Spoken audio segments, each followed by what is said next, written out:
hangune dukandar me amjida nang na hanthagi pot yoli me amju sales se kari hai no na kai kuma kyong to pot yon bai je sales ne kuma dong ne khoida tambir ki ba igi ozam khak lei mai ming se Grant Cardone koi aina ma di sales tam ko tam sida han da si hange ba sales hai je nang ta di tar mani kari hai no ko jo ai ju nan ko me ba aina pot se yolaga mana pasa khar pibira ga adu ai pasa khar tan do adu sales ko ai nan ko me khang da bani na me am ju du mai sai sum da mani ba adu me am sumaina khan ga dong mate ko sales na palak tar ga dina sumain khalo ba miyoi ba gi mateng kari pangba ngamge habni sam da helping people na khalo ba pot yoni na khan dar ga dinang yam thina transaction oira ni ba ko adugi wakhal chat kano ba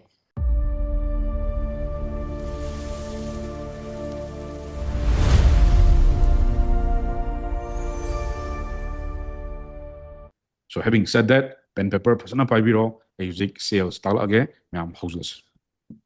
okay koina menoina day number 1 da karamba business model khan doino si mai ta mani ani subada ka business ama kamaina build tawdo no si mjoi ta mani business build tawda rickshaw driver gi business habam lere adiga mana phasana company research tawam lere duga last amana mayam de kamaina difference tawdo no habam lere so nangi store da la iba pocha natraga miza maze karigumba ma laiba karigumba ma yemba la ineba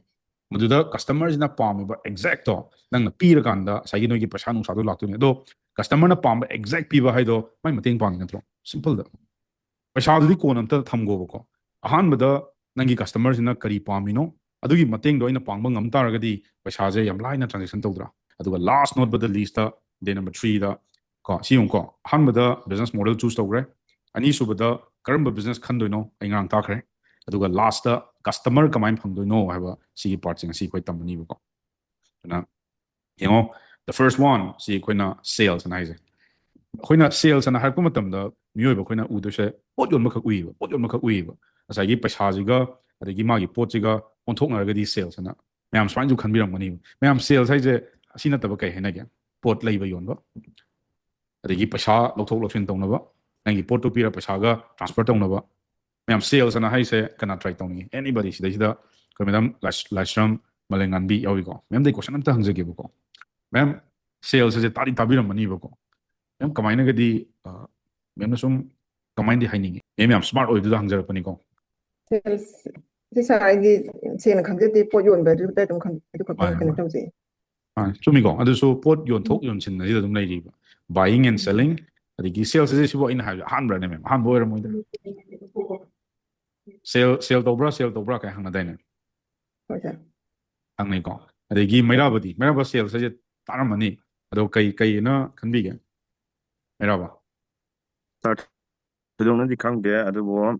pot to exchange to wadi sano sabi gi do so hadi pot to ga pasado ga exchange to na ma na peti ka je do atu to pari kang di sa sibo imana pok padi aham ra tai ra ne sales some ek imana pok padi ngasi na sales aham ra tai ju na te sa na te ko okay thank you degi Rosni sales se imana ek pok padi ngasi na aham ba ui ro Nate sa yum tare de yum tare kari hai no si sales se jibo ꯑꯩꯈꯣꯏꯅ ꯄꯣꯠ ꯆꯩ ꯑꯃ ꯌꯣꯟꯕ ꯃꯇꯝꯗ ꯄ꯭ꯔꯗꯛꯇꯨꯒ ꯄꯩꯁꯥꯗꯨꯒ exchange ꯇꯧꯅꯕꯗꯣ ꯑꯗꯨ ꯑꯣꯏꯅ ꯑꯗꯨꯃꯥꯏꯅ ꯑꯣꯏꯅ ꯈꯜꯂꯦ thank you next koi ma'am dhana pibia pebam demo ma'am sales se som tabudi tabiramani ado exactly kari no masibo sir pot yon bane profit laina pot yon adu ne pe ko tai tok da ko profit laina pot yon adu ne sam degi ma'am thasana di tai ju video on taro kaino jaya ning thozam degi konjengbam thobi debi ko pot lai bela iba mi du gi solution piba okay pot lai bela mi di pot lai bela solution piyok da di yondra dukan na pot magi apami ba magi darkar oi bodo akoina solution piba akoi mi sir product all laba matung profit yauraga yon madu phajare ga no da adi nga macha ji ju nga ju product ongkhla kan da product yauri ju sales starting da phajai next madam Zaya ning thozam muk try to sales nungai bani khangadi sales ase madam tari tabiram mani ba dukan da noi sales kam to gene ngasi bo kamain di haina ge sales bo ꯉꯁꯥꯏ ꯁꯥꯔꯅꯁꯨ ꯍꯥꯏꯕꯤꯈ꯭ꯔꯦ ꯑꯗꯩ ꯃꯌꯥꯝꯅꯁꯨ ꯍꯥꯏꯕꯤꯈ꯭ꯔꯦ ꯑꯗꯨꯒ ꯆꯞ ꯃꯥꯟꯅꯅ ꯁꯨꯝ ꯄꯣꯠꯀ ꯑꯗꯩ ꯄꯩꯁꯥꯒ exchange ꯇꯧꯅꯕꯒꯤ ꯑꯣꯏꯅ ꯑꯗꯨꯝ ꯈꯪꯖꯩ ꯑꯇꯣꯞꯄ ꯑꯍꯦꯟꯕꯗꯤ ꯈꯪꯖꯗꯦ ꯁꯥꯔ Okay, okay. Thank you. Last, sir, Upendradagi, Tazagi, sales as a gaino, sir. Yeah, Sir, visually. sir, ꯑꯩꯈꯣꯏꯅ sales ꯍꯥꯏꯔꯒꯗꯤ ꯉꯁꯥꯏꯒꯤ ꯄꯣꯠ ꯑꯃ ꯌꯣꯟꯕꯗ ꯑꯩꯈꯣꯏꯒꯤ revenue generate ꯇꯧꯔꯤꯕꯗꯣ Hi. ꯑꯗꯨꯅꯦꯕ sales ꯍꯥꯏꯔꯤꯁꯦ sir. Okay, ꯍꯥꯏꯅ sir revenueꯁꯦ ꯄꯩꯁꯥꯁꯦ okay. ꯑꯩꯈꯣꯏꯅ ꯈꯨꯗꯝ ꯑꯣꯏꯅ ꯉꯁꯤ ꯑꯩꯒꯤ sale ꯀꯌꯥ ꯇꯧꯏꯒ ꯍꯥꯏꯅꯩꯗꯅ sir ꯗꯨꯀꯥꯟ ꯑꯃꯗ ꯉꯁꯤ 1000 ꯇꯧꯔꯤꯗꯣ ꯃꯣꯏ ꯑꯗꯨꯒꯤ revenue generate ꯇꯧꯔꯤꯗꯨꯅꯦꯕ ꯑꯩꯈꯣꯏꯅ sales ꯍꯥꯏꯔꯤꯁꯦ ꯑꯗꯨꯗꯤ ꯑꯩꯈꯣꯏꯅ ꯉꯁꯥꯏꯗꯤ ꯍꯥꯏꯅꯔꯤ ꯃꯌꯥꯝꯁꯤꯗꯤ ꯄꯣꯠꯇꯣ ꯄꯤꯔꯒ ꯄꯩꯁꯥꯒ ꯊꯣꯛꯅꯩꯁꯤꯗꯤ ꯃꯣꯏꯁꯨꯅꯤ ꯀꯩꯅꯣ ꯑꯗꯨꯗꯤ ꯑꯃꯨꯛ ꯇ꯭ꯔꯥꯟꯖꯦꯛꯁꯟꯗ ꯂꯥꯛꯑꯦꯗꯅ sir ꯄꯣꯠꯇꯣ ꯄꯤꯔꯒ ꯑꯩꯅ ꯂꯩꯕꯗꯨꯗꯤ ꯇ꯭ꯔꯥꯟꯖꯦꯛꯁꯟꯗ ꯑꯃꯨꯛ ꯆꯤꯡꯉꯦꯕ ꯑꯗꯨꯒ ꯃꯥꯒꯤ ꯗꯦ everyday sales ꯍꯥꯏꯕ ꯑꯃ ꯂꯩꯔꯦ ꯑꯗꯨꯒꯤ monthly sales ꯍꯥꯏꯕ ꯑꯃꯁꯨ ꯂꯩꯅꯤꯗꯅ ꯑꯗꯨ ꯉꯁꯥꯏꯒꯤ ꯑꯦꯕ꯭ꯔꯤꯗꯦꯒ sales ꯂꯣꯏ ꯇꯣꯛꯈ꯭ꯔꯣꯁꯦ ꯃꯩꯇꯩꯂꯣꯟꯗ ꯏꯆꯝ ꯆꯝꯅ ꯁꯦꯜ ꯍꯥꯏꯁꯤ ꯀꯩ ꯍꯥꯏꯅꯣ ꯄꯩꯁꯥ ꯃꯩꯇꯩꯂꯣꯟꯗ generate ꯇꯧꯔꯤꯕꯗꯣ sir okay. either maybe one day ꯑꯣꯏꯕ ꯌꯥꯏ monthly ꯑꯣꯏꯕ ꯌꯥꯏ ꯄꯩꯁꯥꯅ generate ꯇꯧꯔꯤꯕ ꯄꯣꯠꯁꯤꯅꯦꯕ ꯑꯩꯈꯣꯏꯅ sales ꯍꯥꯏꯁꯦ sir Okay, ꯄꯩꯁꯥꯕꯨ ꯖꯦꯅꯦꯔꯦꯠ ꯇꯧꯔꯤ ꯁꯦꯜꯅꯦꯕ Okay. ꯌꯥꯏꯐꯕꯤꯗꯤ thank you. Chongtham Yaiphabi sales ꯃꯈꯜ ꯇꯥꯔꯦꯀꯣ ꯍꯧꯖꯤꯛ everyday salesꯕꯨ ꯇꯥꯔꯦ monthlyꯁꯨ ꯇꯥꯔꯦ weeklyꯁꯨ ꯇꯥꯔꯦ ꯅꯪꯒꯤ ꯇꯔꯝꯗ sale ꯑꯅ ꯍꯥꯏꯇꯥꯔꯒꯗꯤ ꯀꯩ ꯍꯥꯏꯔꯛꯀꯅꯤ sales ꯑꯅ ꯍꯥꯏꯁꯦ ꯁꯥꯔ ꯑꯩꯁꯨ ꯀꯌꯥ ꯊꯣꯏꯗꯣꯛꯅ ꯈꯪꯖꯕꯗꯤ ꯑꯣꯏꯗꯦꯗ ꯄꯩꯁꯥꯒ ꯑꯗꯨꯝ ꯀꯩ ꯍꯥꯏꯅꯤ ꯄꯣꯠ ꯌꯣꯟꯕ ꯂꯩꯕ ꯑꯗꯨꯃꯥꯏꯅ ꯑꯗꯨꯝ ꯈꯜꯂꯦ ꯍꯦꯟꯅꯗꯤ ꯈꯪꯗꯦ Thank you. ꯑꯩꯒꯤ ꯁꯥꯇ꯭ꯔ ꯁꯥꯇ꯭ꯔꯤ ꯃꯌꯥꯝꯁꯦ ꯐꯖꯔꯦꯅꯦ ꯄꯩꯁꯥꯅ ꯇꯥꯅꯤꯡꯉꯤꯕ ꯁꯦꯜ ꯈꯪꯗ꯭ꯔꯦ ꯍꯧꯖꯤꯛ ꯂꯣꯏꯔꯦ ꯄꯩꯁꯥꯅ ꯕꯣꯔꯥ ꯇꯥꯅꯤꯡꯉꯦ ꯑꯗꯣ ꯁꯦꯜꯁ ꯑꯅ ꯍꯥꯏꯔꯤꯕ ꯄꯥꯔꯠꯁꯦ ꯁꯤ ꯇꯁꯦꯡꯅ ꯍꯥꯏꯔꯒꯗꯤ ꯕꯤꯖꯤꯅꯦꯁꯀꯤ ꯈ꯭ꯋꯥꯏꯗꯒꯤ ꯐꯕ ꯑꯗꯒꯤ ꯅꯤꯡꯊꯧꯅꯦꯁꯨ ꯍꯥꯏꯅꯩꯌꯦꯕꯀꯣ ꯑꯗꯣ ꯑꯩꯈꯣꯏꯗ ꯇꯝꯕꯤꯔꯛꯈꯤꯕ ꯑꯩꯒꯤ ꯑꯣꯖꯥ ꯑꯃꯈꯛ ꯂꯩ ꯃꯥꯏ ꯃꯃꯤꯡꯁꯦ ꯒ꯭ꯔꯦꯟ ꯀꯥꯔꯗꯣꯟ ꯀꯧꯏ ꯑꯩꯅ ꯃꯥꯗꯤ ꯁꯦꯜꯁ ꯇꯝꯃꯛꯄ ꯃꯇꯝꯁꯤꯗ ꯑꯍꯥꯟꯕꯗ ꯁꯤ ꯍꯪꯉꯦꯕ ꯁꯦꯜꯁ ꯍꯥꯏꯁꯦ ꯅꯪ ꯇꯥꯔꯝꯃꯅꯤ ꯀꯔꯤ ꯍꯥꯏꯔꯤꯅꯣ ꯑꯩꯈꯣꯏꯁꯨ ꯑꯩꯁꯨ ꯑꯗꯨꯃꯥꯏꯅ ꯈꯨꯝꯃꯦꯕ ꯑꯩꯅ ꯄꯣꯠꯁꯦ ꯌꯣꯜꯂꯒ ꯃꯥꯅ ꯄꯩꯁా ꯈꯔ ꯄꯤꯕꯤꯔꯛꯑꯒ ꯑꯗꯨ ꯑꯩ ꯄꯩꯁా ꯈꯔ ꯇꯥꯟꯕꯗꯣ ꯑꯗꯨ ꯁꯦꯜꯁ ꯀꯧꯏꯅ ꯑꯩ ꯑꯗꯨꯃꯥꯏꯅ ꯈꯨꯝꯃꯦꯕ ꯈꯪꯗꯕꯅꯤꯅ ꯃꯌꯥꯝꯁꯨ ꯑꯗꯨꯃꯥꯏꯅ ꯁꯨꯝ ꯂꯩꯔꯝꯒꯅꯤꯕ ꯍꯪꯉꯨꯅꯦ ꯗꯨꯀꯥꯟꯗꯥꯔ ꯃꯌꯥꯝꯁꯤꯗ ꯅꯪꯅ ꯅꯍꯥꯟꯗꯒꯤ ꯄꯣꯠ ꯌꯣꯜꯂꯤ ꯃꯌꯥꯝꯁꯤꯕꯨ ꯁꯦꯜꯁ ꯍꯥꯏꯁꯤꯕꯨ ꯀꯔꯤ ꯍꯥꯏꯅꯣꯅ ꯀꯩ ꯈꯨꯝꯃꯛꯀꯦ ꯌꯦꯡꯉꯣ ꯄꯣꯠ ꯌꯣꯟꯕ ꯍꯥꯏꯁꯦ ꯁꯦꯜꯁꯅꯦ ꯈꯨꯝꯃꯛꯀꯗꯧꯅꯦꯕ ꯅꯠꯇ꯭ꯔꯥ ꯑꯗꯣ ꯃꯌꯥꯝ ꯁꯨꯃꯥꯏꯅ ꯈꯟꯒꯗꯧꯕ ꯅꯠꯇꯦꯀꯣ ꯁꯦꯜꯁ ꯑꯅ ꯄꯜꯂꯛ ꯇꯥꯔꯒꯗꯤꯅꯦ ꯁꯨꯃꯥꯏꯅ ꯈꯜꯂꯣꯕ ꯃꯤꯑꯣꯏꯕꯒꯤ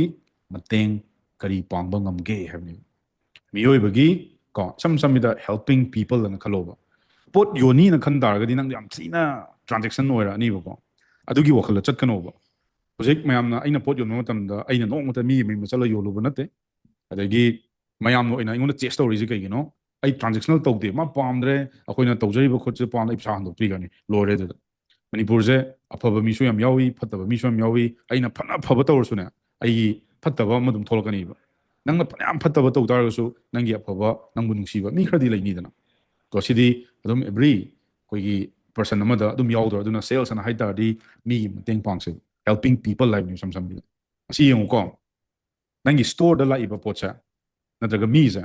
ꯃꯥꯁꯦ ꯀꯔꯤꯒꯨꯝꯕ ꯑꯃ ꯂꯩꯕ ꯀꯔꯤꯒꯨꯝꯕ ꯑꯃ ꯃꯥ ꯌꯦꯡꯕ ꯂꯥꯛꯏꯅꯦꯕ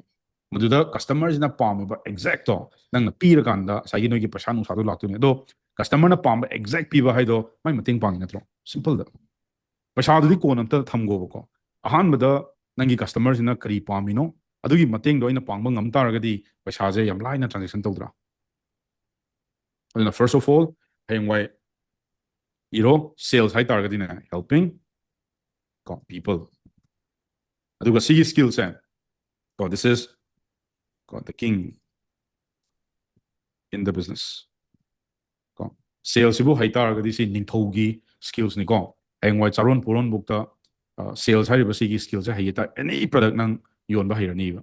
ꯑꯗꯨꯅ ꯑꯩꯈꯣꯏꯅ ꯁꯤꯒꯤꯁꯦ ꯅꯤꯡꯊꯧꯁꯨ ꯀꯧꯏ ꯑꯗꯨꯒ ꯌꯥꯝꯁꯨ ꯅꯨꯡꯉꯥꯏꯕꯅꯦ ꯍꯩꯔꯒꯗꯤ ꯌꯥꯝꯅ ꯅꯨꯡꯉꯥꯏꯀꯣ ꯁꯦꯜꯁ ꯍꯥꯏꯔꯤꯕ ꯁꯤꯒꯤ ꯄꯥꯔꯠꯁꯦ ꯍꯩꯔꯒꯗꯤ ꯌꯥꯝ ꯅꯨꯡꯉꯥꯏ ꯑꯗꯨꯅ ꯁꯦꯜꯁ ꯍꯥꯏ ꯇꯥꯔꯗꯤ ꯄꯣꯠ ꯌꯣꯟꯊꯣꯛ ꯌꯣꯟꯁꯤꯟ ꯍꯣꯏ ꯆꯨꯝꯃꯦ ꯅꯣꯏꯅ ꯍꯥꯏꯔꯤ ꯃꯌꯥꯝꯗꯣ ꯑꯩ ꯂꯥꯜꯂꯦ ꯀꯩꯝ ꯍꯥꯏꯔꯣꯏ ꯇꯧꯕꯇꯕꯨ ꯑꯩꯗꯤ ꯄꯣꯠꯇꯣ ꯌꯣꯟꯗ꯭ꯔꯤꯀꯥꯟꯗ ꯑꯩꯅ ꯃꯥꯗꯨꯒꯤ ꯃꯇꯦꯡ ꯍꯥꯟꯅ ꯄꯥꯡꯅꯤꯕ ꯃꯥꯅ ꯄꯥꯝꯃꯤꯁꯦ ꯀꯩꯅꯣ ꯃꯥꯅ ꯄꯥꯝꯃꯤ ꯄꯣꯠꯇꯣ ꯑꯦꯛꯖꯦꯛꯠꯂꯤ ꯄꯤꯕꯗꯣ ꯅꯠꯇ꯭ꯔꯣ ꯑꯩꯅ ꯁꯦꯜꯁ ꯇꯧꯔꯛꯇꯣꯏꯁꯤꯕꯣ ꯑꯗꯣ ꯃꯥꯅ ꯑꯦꯛꯖꯦꯛꯠꯂꯤ ꯅꯪꯅ ꯐꯤ ꯃꯆꯨ ꯑꯃ ꯄꯥꯝꯃꯦꯅ ꯈꯜꯂꯣ ꯑꯗꯨꯒꯤ ꯃꯆꯨꯗꯣ ꯑꯩꯅ ꯄꯤꯕꯗꯨꯅꯦꯕ ꯑꯗꯨ ꯑꯩ ꯅꯪꯒꯤ ꯃꯇꯦꯡ ꯄꯥꯡꯕꯗ ꯏꯟ ꯔꯤꯇꯔꯟꯁꯇ ꯑꯩꯅ ꯄꯩꯁꯥ ꯈꯔ ꯂꯧꯕ ꯈꯛꯇꯅꯦꯕ ꯇꯥꯗ꯭ꯔꯣ ꯑꯗꯣ ꯃꯤꯒꯤ ꯃꯇꯦꯡ ꯀꯃꯥꯏꯅ ꯄꯥꯡꯗꯣꯏꯅꯣ ꯁꯦꯜꯁ ꯍꯥꯏꯁꯦ ꯄꯣꯠ ꯌꯣꯟꯕ ꯅꯠꯇꯦ ꯑꯗꯨꯃꯥꯏꯅ ꯈꯜꯂꯛꯀꯅꯣꯕ ꯑꯗꯨ ꯇꯥꯔꯗꯤ ꯃꯌꯥꯝ ꯀꯩ ꯍꯥꯏꯗꯣꯏꯕ ꯑꯝꯇꯪ ꯍꯥꯏꯕꯤꯔꯛꯑꯣ ꯁꯦꯜꯁ ꯑꯅ ꯍꯥꯏ ꯇꯥꯔꯗꯤ ꯃꯤꯒꯤ ꯃꯇꯦꯡ ꯄꯥꯡꯁꯦꯕ ꯌꯥꯝ ꯌꯥꯔꯕꯣ ꯃꯌꯥꯝ ꯁꯦꯜꯁꯗꯤ ꯀꯩꯅꯣ helping people ꯃꯤꯒꯤ ꯃꯇꯦꯡ ꯄꯥꯡꯕ ꯌꯦꯁ ꯃꯤꯒꯤ ꯃꯇꯦꯡ ꯄꯥꯡꯕꯗꯣ ꯌꯦꯁ